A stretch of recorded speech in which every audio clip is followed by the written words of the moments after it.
Alam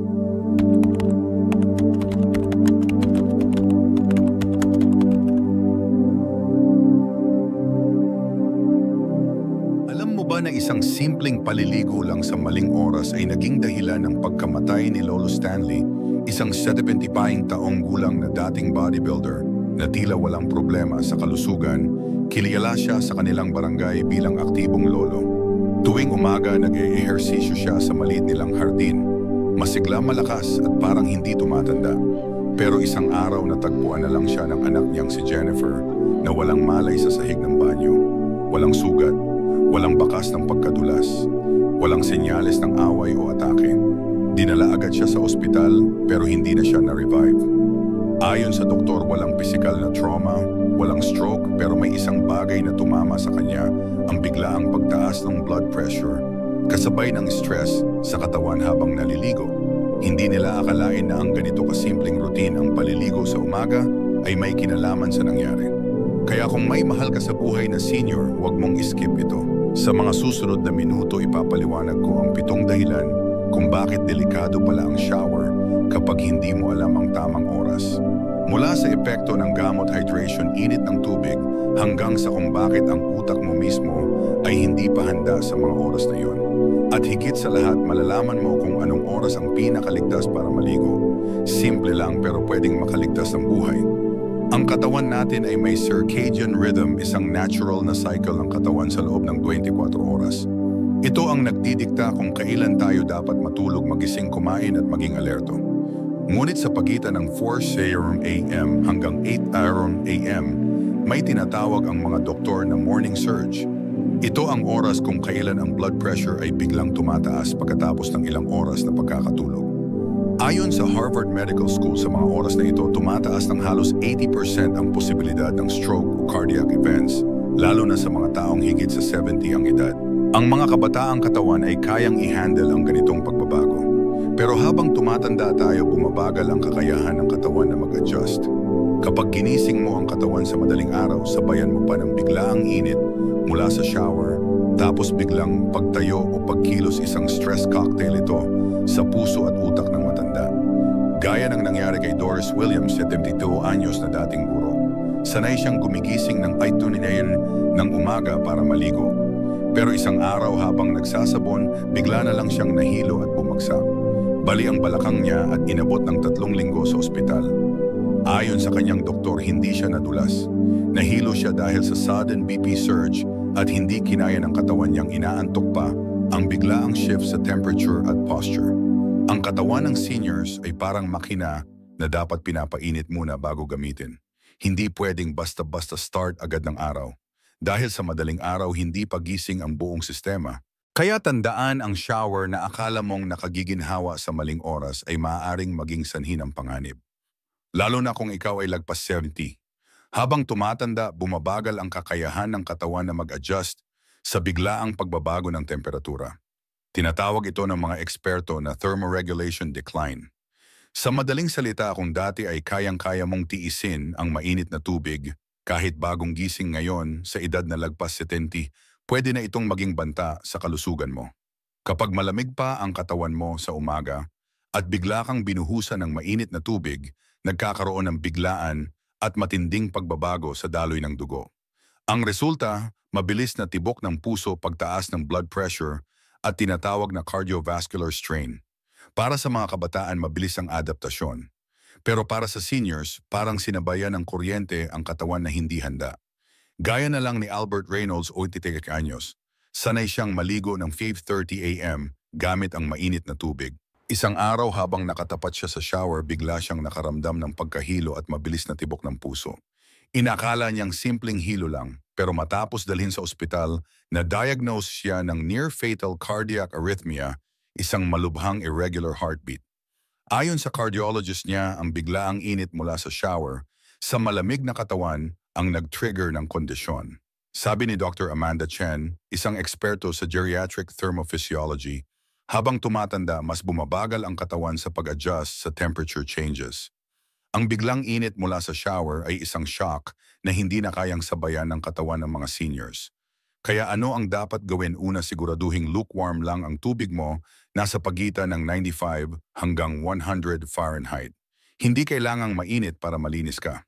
Pangalawa, maglagay ng anti-scald device sa shower, isang simpleng aparato na naglilimita sa init ng tubig. Pangatlo, itest muna ang tubig gamit ang kamay o thermometer bago ka tumapat sa shower. Tandaan, ang layunin ng shower ay malinis ka, hindi masunog o matakot ang puso mo. At ngayon, paano kung umiinom ka pa ng maintenance na gamot? Marami sa atin ang routine gising, inom ng gamot, tapos ligo agad. Pero alam mo ba na delikado rin pala ito?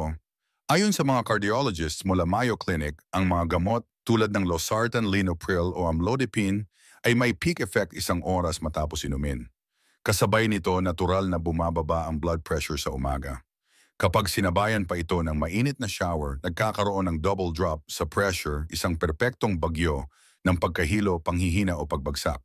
Katulad ng nangyari kay Patricia Sullivan, 76 anyos, mula Quezon City. Sanay siyang gumising ng Heron IM, iinom ng gamot, tapos ligo ng certain hungry.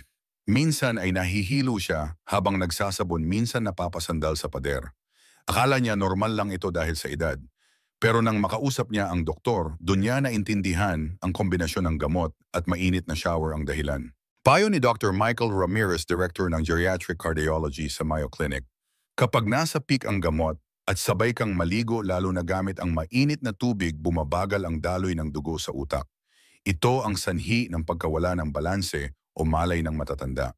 Kaya anong solusyon? Una, maghintay ng hindi bababa sa 2 oras bago maligo pagkatapos uminom ng gamot. Pangalawa, gumawa ng simpleng schedule, isulat ang oras ng pag-inom at tamang oras ng paliligo. Pangatlo, kumonsulta sa doktor kung gustong baguhin ang routine. Panghuli, isabit ang paalala sa banyo, ligo lang kapag ligtas na ang katawan. Hindi mo kailangang hintayin pang may mangyaring masama bago magbago ng routine. Tandaan, isang maling oras, isang mainit na tubig at isang step lang sa banyo sapat para magdulot ng trahedya. Pero isang maliit na pagbabago rin ang sapat para iligtas ka. Akala mo ligtas na ang banyo mo dahil may ilaw. Pero sa edad na lagpas 70, hindi sapat ang sakto lang na liwanag. Ayon sa National Institute on Aging, 60% ang ibinababa ng visual clarity ng matatanda kapag mahina ang ilaw. Ibig sabihin, kahit may ilaw sa banyo, hindi ito sapat para malinaw nilang makita ang sahig, tubig o anumang panganib. Kaya ganoon na lang ang nangyari kay Gregory Harrison, utanahimo o taong gulang. Gising siya ng 5 a.m. paliligo bago pa sumikat ang araw. Isang umaga, hindi niya napansin ang manipis na layer ng tubig sa sahig. Pagpasok pa lang niya sa banyo, nadulas siya. Bali ang balakang at simula noon, hirap na siyang maglakad ng walang tungkod. Sabi ng kanyang doktor, kung may sapat na ilaw lang sana o kung visible ang tubig sa sahig, malamang naiwasan ang insidente. At sabi ni Dr. Sarah Johnson, isang geriatric ophthalmologist, ang mata ng senior ay hindi na kasing responsive sa liwanag gaya ng dati. Lalo na kung ambient light lang ang gamit, hindi ito sapat para makita ang contrast o mga panganib sa sahig. So ano ang pwedeng gawin? Una, maglagay ng motion-activated night light sa hallway at sa loob ng banyo. Ito ay automatikong umiilaw kapag may gumalaw, kaya kahit hindi mo na kailangang hanapin ang switch, may liwanag agad. Pangalawa, gumamit ng non-slip mat na matingkad ang kulay, hindi puti o beige. Mas visible ang mga kulay tulad ng bright blue o orange. Pangatlo, siguraduhing laging tuyo ang sahig. Gumamit ng microfiber mat sa labas ng shower para masalo ang tubig. Pang-apat, kung maaari, gumamit ng shower chair at handrails. Hindi mo kailangang hintayin pang may mangyaring masama para baguhin ang setup ng banyo mo. Minsan, isang extra light bulb lang ang pagitan ng pagiging ligtas at aksidente. At ngayong alam mo na kung gaano kaimportante ang ilaw at visibility, dagdagan pa natin ang proteksyon. Alam mo ba na pagkagising mo sa umaga, nasa pinaka-dehydrated na estado ang katawan mo, habang natutulog tayo halos 8 oras tayong walang iniinom. Pinagpapawisan pa tayo minsan, lalo na kung mainit ang panahon. Para sa kabataan, mabilis lang bawiin ang fluids. Pero para sa seniors, ang kakulangan sa tubig ay may mas matinding epekto. Sa pinakadelikado, tinatawag na orthostatic hypotension. Ito ang biglaang pagbagsak ng blood pressure kapag tumayo ka. Idagdag mo pa ang init ng shower kung kailan lumalawak ang blood vessels at lalo pang bumababa ang pressure sa utak. Ang resulta, hilo panghihina at posibleng pagbagsak. Gaya ni Leonard Sullivan, 77 taong gulang. Araw-araw siyang naliligo ng 7:00 a.m. Minsan napapansin niyang parang nahihilo siya habang nagsasabon. Akala niya normal lang ito. Pero nang ipayo ng doktor na uminom siya ng isang basong tubig 15 minuto bago maligo, biglang nawala ang hilo. Mas alerto siya, mas magaan ang pakiramdam. Sabi ni Dr. William Parker, isang geriatric hydration researcher, maraming seniors ang hindi alam na dehydrated sila paggising. Kapag pumasok sila sa banyo sa ganitong kondisyon, mataas ang panganib ng pagkahimatay. Kaya simula ngayon gawin itong bagong morning ritual, uminom ng minimum 250 ml ng tubig 15 minuto bago maligo. Pwedeng malamig o room temperature. Ilagay ang tubig sa tabi ng kama para hindi makalimutan.